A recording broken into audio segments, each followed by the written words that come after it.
The third, Suhan Islam. Fourth, Abhiraj Dasgupta.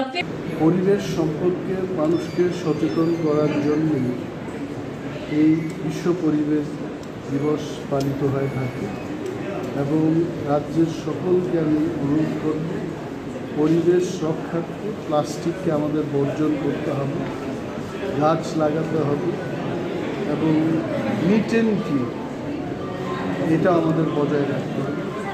আবর্জনা এখানে সেখানে না ফেলে সেগুলো যা নির্দেশিকা রয়েছে সেটাও আমাদের চলতে হবে। গাছ আমাদের দরকার, অক্সিজেনের দরকার, জলের দরকার, গাছ লাগাতে হবে, প্রাণ বাঁচাতে হবে, ত্রিপুরাকে সুস্থ রাখতে হবে, দেশকে রক্ষা করতে হবে, সারা বিশ্বকে সুন্দর করে রাখার দায়িত্ব আমরা সবাই যেন নিতে পারি। স্যার, প্লাস্টিকের ব্যবহারটা কমানোর জন্য দপ্তর কী ধরনের উদ্যোগ নিচ্ছে স্যার?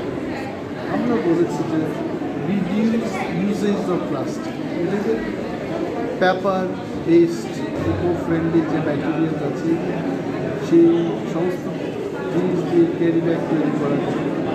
তারপর আমরা বলেছি রিসাইক্লিং, যেগুলো অলরেডি প্লাস্টিক ব্যাগ তৈরি হয়ে গেছে রিসাইক্লিং করতে হবে। আরেকটা জিনিস হচ্ছে রিউজেবল, বারবার ওইটাকে যদি আমরা ইউজ করি, এই সব ফর্মুলা দিয়ে আমরা চেষ্টা করছি এবং অনেকাংশেই আমাদের রাজ্যে প্লাস্টিকের ইউসেজটা কমেছে, আরও কমেছে।